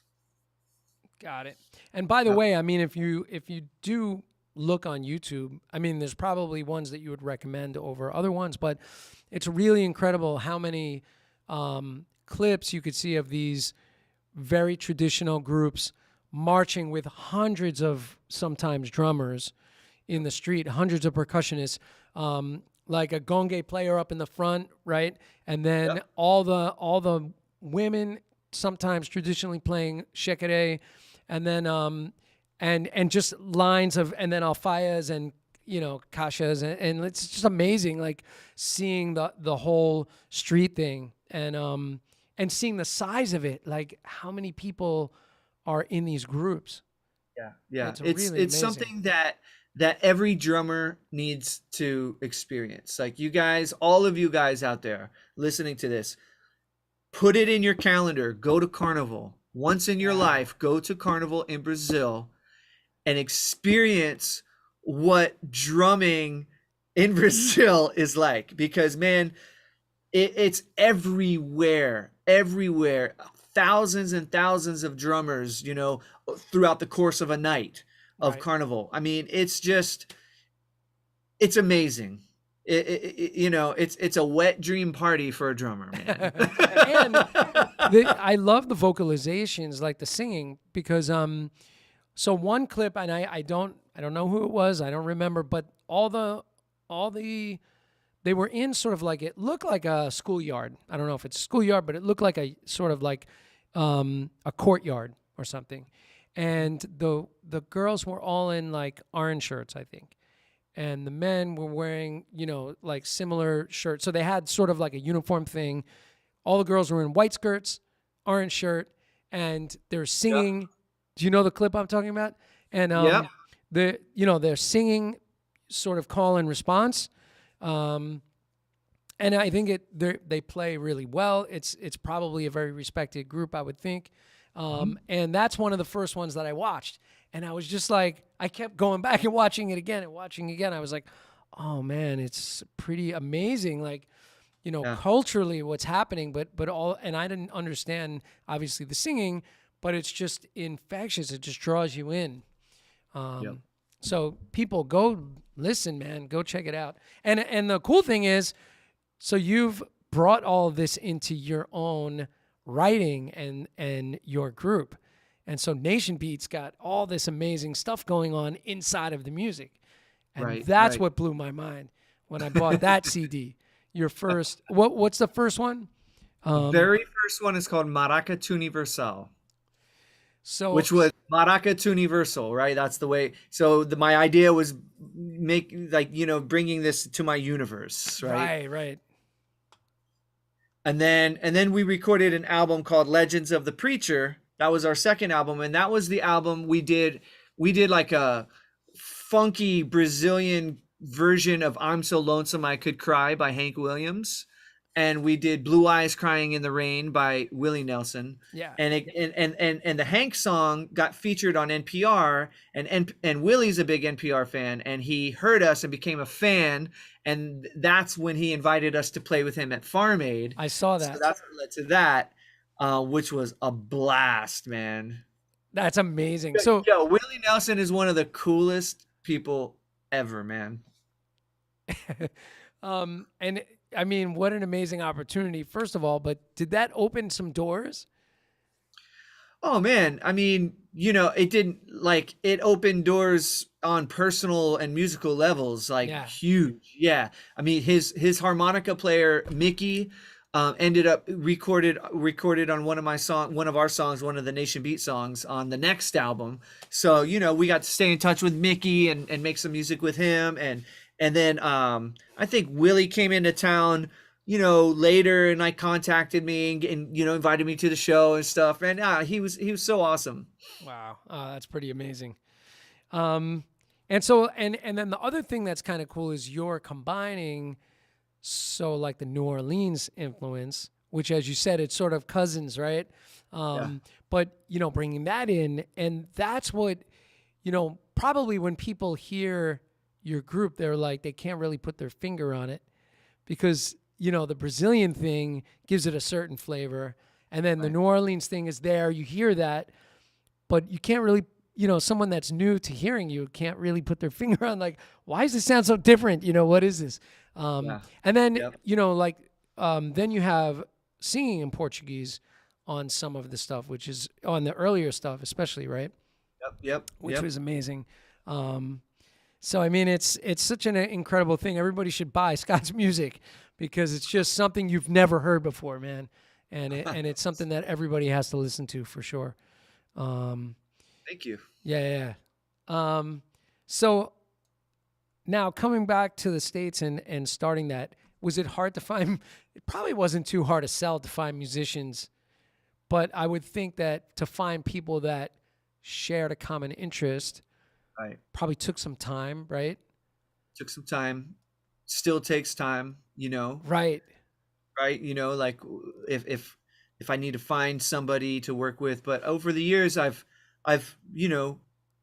created a network of like-minded musicians and friends. Right. But yeah, in the beginning, it did take some time to find the right people who were willing to do this because it's you're bending a lot of rules and it doesn't always work, and it takes a while to build the sound and to it's like a formula, and you've got to get the formula right because there are some things that don't work, some things don't fit, so it took some time, man. And I would say that on this latest album we just released, The Royal Chase, it's my favorite album because to me it's I feel like it's just 100% natural on this album. It just gelled. It's like the formula finally, it came together, and I think it's a lot of it was the instrumentation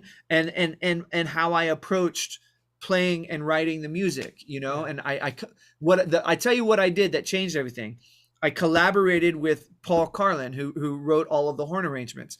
I decided that I needed to collaborate with somebody because sometimes you get inside your head, you get stuck in that box, and collaboration is like one of the greatest things. They say two minds are, the 1 + 1 = 3, you put two minds together and it's just like, boom. And so on this album, I collaborated with Paul, and I think that really helped gel this whole concept of blending Brazil and the United States and jazz and funk and, all of that stuff.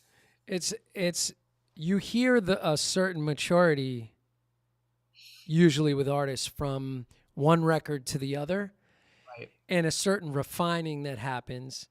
And it's sort of like all the ingredients just came together in the right combination on this record.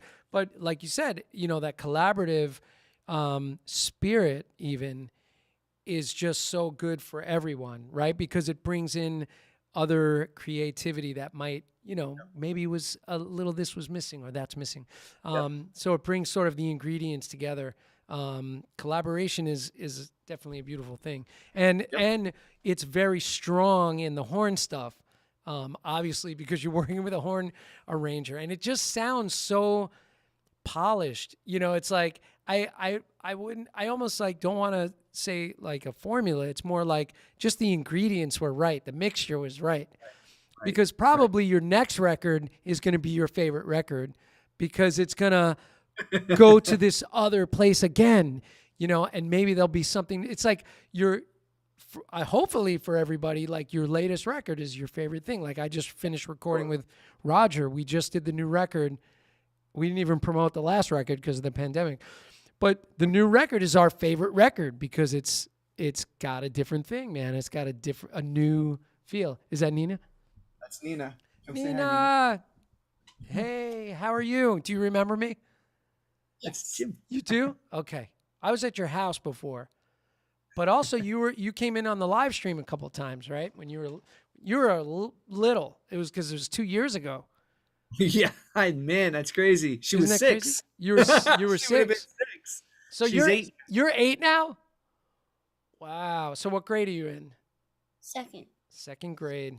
Oh my God. I remember Mrs. Khan. I didn't like my second grade teacher. Did you like your second grade teacher? Yeah. Are you ready for summer? Yes. Oh, yeah. Are you done yet or not yet? 4 more days. 4 more days. Oh my goodness. New York goes till the 27th. Oh, boy. Unfortunately. So you only have 4 days left. And then what are we doing? Going to see Grandma and Papa. Yep. And then going to Brazil. We go to Brazil soon. Yeah. Are you excited about going to Brazil? Yeah. Excellent. By the way, Grandma was on the stream before saying hello to us in the chat. Grandma and Papa, they were watching. They were watching. Yeah, man. They were watching this. Yeah. Yeah. You good? Yeah. All right. You going to hang out here and talk with us? Listen to the rest of the live stream? I'm not going to keep Daddy that much longer. Don't worry. I'll give him back to you. See, I should have brought Cooper in. I could show you my immense dog. How's your dog, by the way? You guys got No, 80. He's sleeping. He's sleeping. Marley, yeah, an 80-pound yellow lab, man. 80 pounds? Dude, yeah. He's Yeah. like 78. Yep. Wow. My Cooper's about 75 pounds. Oof. But, he's a big white golden doodle. Yeah. Some of my Staten Island peeps have seen him because I take him everywhere. I throw him in the truck. He was in the studio today while I was doing some editing. Oh man. So what's next for the band? So you have November. That's the big one. November 4th at Dizzy's Jazz at Lincoln Center. Right. That's the big one for us. And what we're doing right now is we've been composing all original music for a new album. Right. So we're getting pretty close to having a full album's worth of material ready. So when you say ready, are you gonna do you track individually? You tracking live? How does that work? No, I like to track the band live. Good. So we record live and, usually do like vocals and little stuff, production stuff, overdubs, but we capture the main thing live. Right.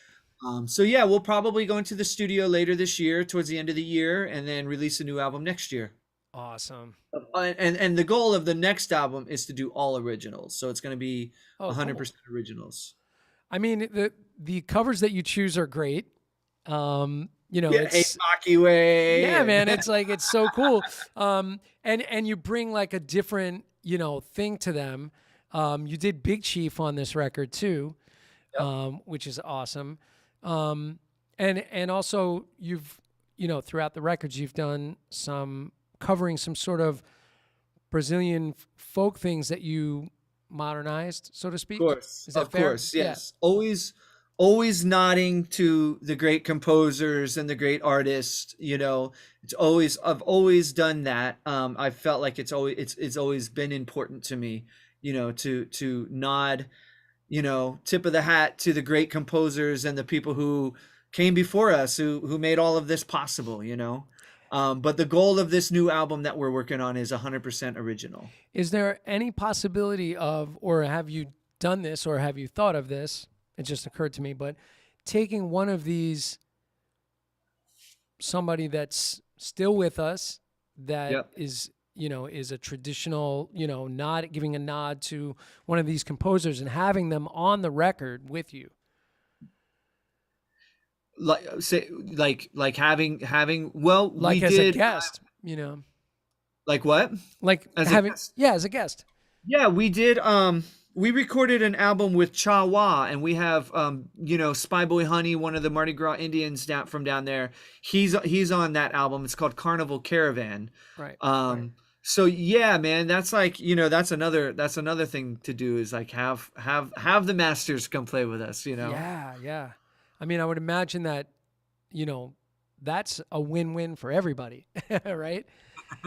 Because I'm sure it's nice to have some domestic, sort of appeal for them, and then and giving the nod to them, and then also they're bringing something special to your, to your project. Anthony, by the way, asked, have you been to Florianopolis in Brazil? Florianopolis, I haven't been there yet. Oh, okay. I heard that in Recife you can't go swimming on certain beaches. Oh, dude, stay out of the water there, man. There's signs everywhere, but people don't listen, do they? No, it's crazy. After you told me that, I went down a rabbit hole watching like these. You did? Yeah, like people going like, my son, he didn't listen and he went, like there's all these like reports, like it's horrible, like that people don't take the warnings, and it's a lot of sort of tourists that they see the signs, but they go in anyway. Yeah. So to contextualize for the people listening, there's, in Recife, they've built all these high-rise buildings all along the coast of the ocean, and that's destroyed, the natural ecosystem there because there's all reefs. Recife, the name of the city is called Reef. Recife means reef. So all of the reefs have died. So the sharks have come in to shallow water, feeding off of the little tiny fish that are left. And so you cannot go in the water, not even knee deep. Right. I mean, that it's like a lot of these attacks are like happening all the time. And unfortunately, it's kind of crazy. You can see, like you said, you can see them on YouTube. It's like crazy, like, security cameras capturing these shark attacks is just like nuts. It's like waist deep, knee deep water. Right. So no, yeah, you don't want to go in the water there. You got to travel about an hour down the coast to be able to swim. Are you going to surf when you go? I'm probably going to go down to Porto de Galinhas and do some surfing. Yeah. All right. That's cool. That's cool. I try to surf in every country I go to. If it's a surf country, I try to surf. Like I've surfed in Portugal, I've surfed in Hawaii, I surfed in Brazil tons of times. Yeah, I try to surf everywhere I go if there's waves. That's great. And is Nina learning to surf? She did surf camp last year, and she's doing surf camp again this year. Yeah, I knew that. I just wanted to ask. Awesome. All right, I got some speed round questions. Okay. And then I'm going to let you be back with your family. All right, you ready? Yep. So speed round. Oh, wait. This is the Omar Hakim questions. Let me get ready. Oh, that was a great episode, by the way. Thank you. Yeah, that was super fun, man. He's such a sweetheart. Oh, my God. Yeah, he's awesome. Thank you. I gotta get through his. Okay, here we go. I printed his discography out. It's like 12 pages of just like decades of stuff. Okay, so you lived in New York for a time, so I'm going to start with the most important question of living in New York. Which pizza did you? What pizza? Patsy Grimaldi's, man. Patsy Grimaldi's under the bridge. Okay. All right, cool. Best pizza hands down in New York City. Patsy Grimaldi's. Okay. And Jim Mola would disagree, and he would say Lombardo's in Bay Ridge. Well, bring it on, Jim. Bring it on. Let's go. I used to say, like, when I was rehearsing a lot in studios in the city, dollar pizza, because dollar pizza was like really fresh and it was only $1. Oh, I don't think it's $1 anymore, but it was like $1. And because it was only $1, it would go really fast. And they were just bringing out pie after pie after pie. It was always really fresh and really good. All right. Next important question. Coffee, beverage. What's your favorite coffee beverage? What do you drink? I'm gonna break your heart, man, but I don't drink coffee. Tea? Tea, chai. Chai? Okay. Like traditional, like Starbucks kind of chai, or like traditional Indian like chai? No, like chai. Like I get a little Like chai tea bag. latte? Oh, Chai. yeah. Okay, cool, Yeah, man. tea bag. I've been into the gunpowder green tea lately. Okay. Yeah. All right. So, that bass player relationship, who is it for you? That special bond. There's always like, a few bass players, but who's like from a bass standpoint? Now you have a tuba player, right? We have a sousaphone player now. Sousaphone player. So you're asking me who is my bass guy? Yeah. Like my go-to bass guy? I would have to say my old friend Mike Laval. Okay. Him and I have played together for years. He's one of those types of guys that you get on stage with and you just have that strong connection to. Yeah, man.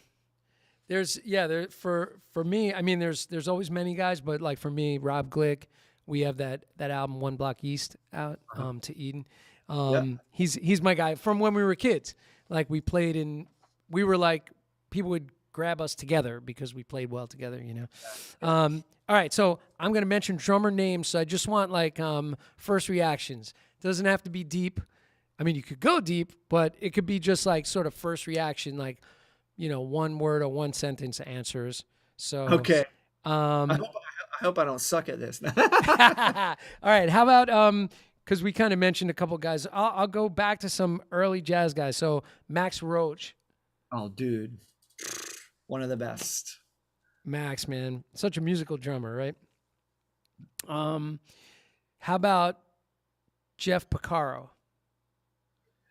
I'm not as in tune with his thing, but man, I know he's like one of the heavy hitters. Nice.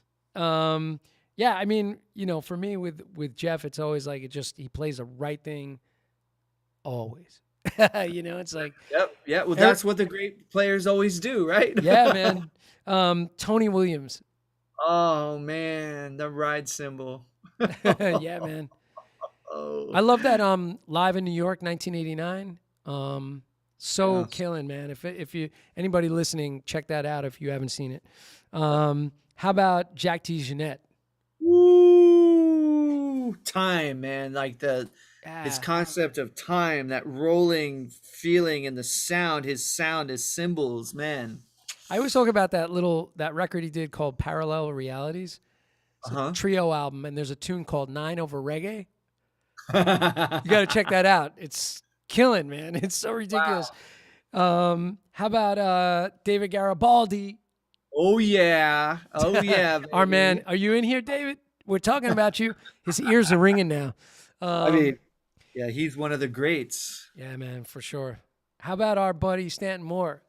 Oh man, Stanton is my man. I love Stanton, man. So ridiculous. He's, Joy is like, he reminds me of like the joy that you would see on like Art Blakey's face. Right. Like you see clips of Art Blakey playing. He's smiling all the time. He just looks happy. Yeah. Stanton always looks happy when he's playing. He's never like grimacing. Like some drummers, or even myself, it's like you get into it and you're concentrating. No matter what, his face is always lit up like happy. Know? How about let's say Elvin Jones. Oh man,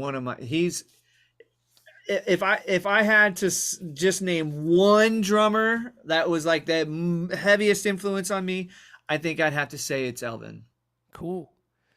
A Love Supreme. I can remember exactly where I was the first time I heard that album. Really?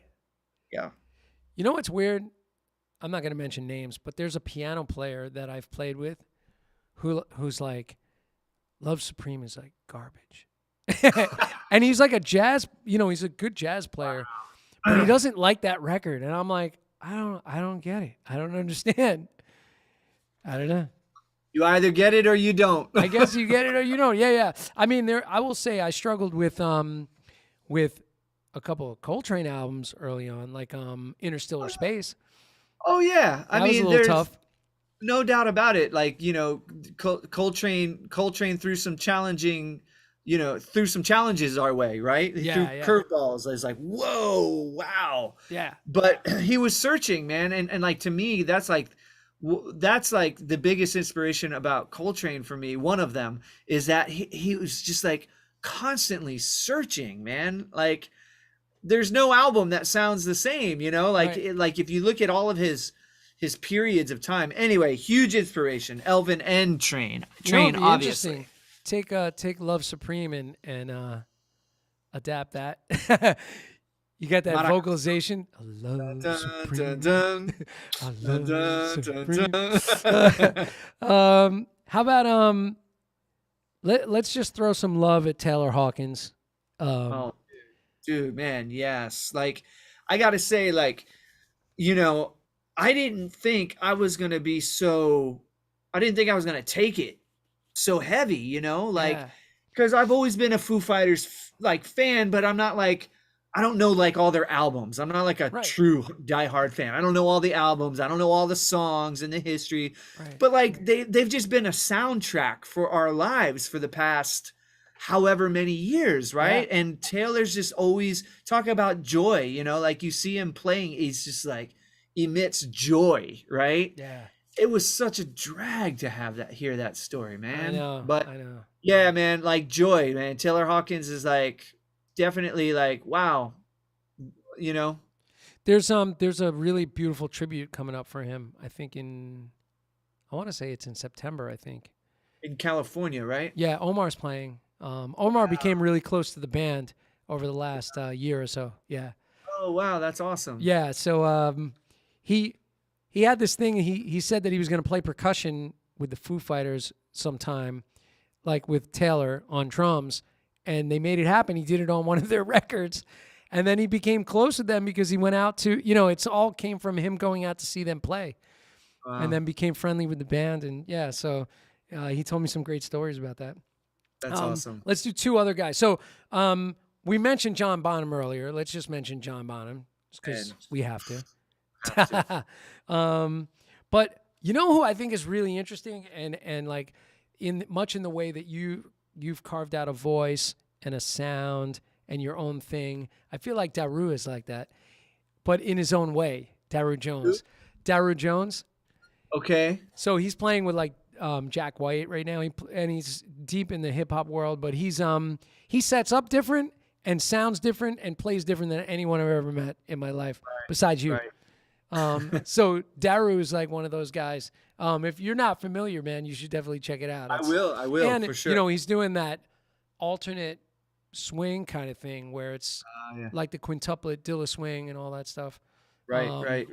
Yeah. The swing is deep and different. Yeah, it's cool. Different. Nice. All right, so and then now just a couple other ones. First record you ever bought with your own money? You got to think. Oh, God. First record I ever bought with my own money. God, I think it was probably a Motley Crue album. Nice. It's nice. Motley Crue. All right. First concert you ever attended? Kiss, Hot in the Shade. Kiss? Yeah. My first concert was Kiss, but it was much earlier. But it was Kiss at Nassau Coliseum with the Dynasty record. Wow. I was 10 or something. Wow. Yeah. Judas Priest opened up and Rob Halford came out on stage on a motorcycle. Comes riding out on a motorcycle. I was like, Mom, who's that? like I didn't know about warm-up bands, So like Judas Priest opens up and Rob Halford's like comes out on the stage. I was like, make an entrance, man. yeah. I was like, that was my entrance to going to concerts.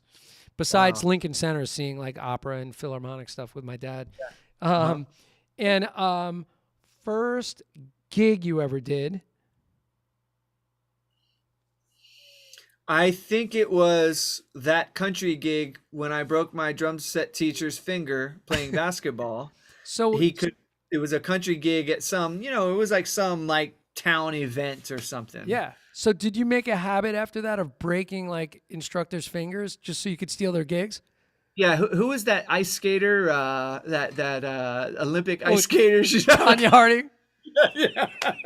I was the Tanya Harding of the drum world down in Florida. It's like, don't get in my way. I'll break your fingers and I'll get your gig. Hey man, you got a swing gig? Let me see your fingers. Crunch. Worst or weirdest gig you ever did? Oh man. Yeah, the worst gigs you try to forget, Yeah, yeah. There's got to be one that stands out where you're like, oh man, that thing. Oh my God, I really do try to forget them, Jim. You're pushing me now. Or weirdest gig? Well, okay, no, I can't tell. Oh yeah, you can. She says she'll cover her ears. There's those gigs, Well, okay, I'll make it PG. So I play this New Year's Eve gig. It's like a Brazilian gig, and we're supposed to play samba, and there's like all these dancers and everything, but they want us to go on at like 1:00 in the morning or something. So it's like, oh man, like those late gigs is like waiting around. Man, those are the worst, right? Yeah. So somebody comes around and they got some brownies, and I'm like, oh yeah, a brownie, cool. I'll eat a brownie. And then I'm like, I feel great. I'll eat another brownie. And the brownie tray goes around, like makes like 4 or 5 rounds, right? And Gotcha. Like, wow, this chocolate is like, boom, strong. It's really good. Really good. Man, by the time we got on stage, it was just like, boom.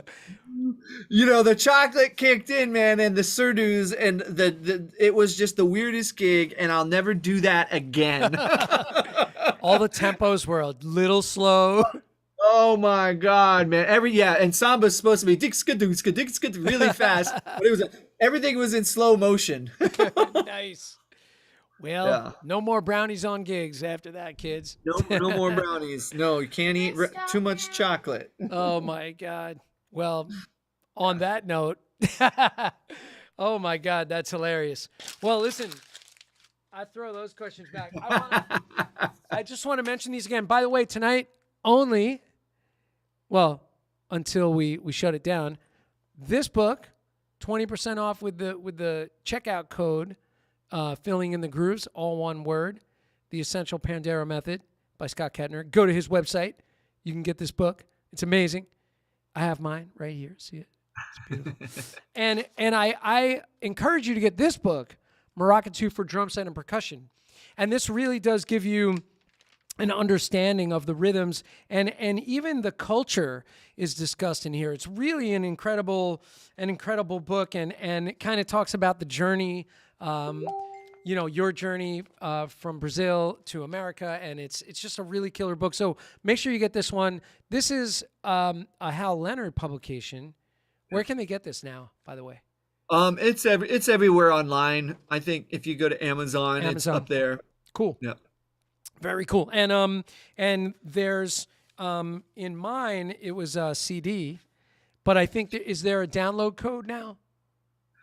Or I don't know if Hal CDs? Leonard has created a download code for that yet. Okay, so maybe a CD but there's tracks on here, so you definitely want to get that music. You want to get that CD, and I have all the tracks, and people over the years have like emailed me and said, hey, I just got this book, can you send me the tracks? And I can just send you the tracks over. Right. Okay, cool.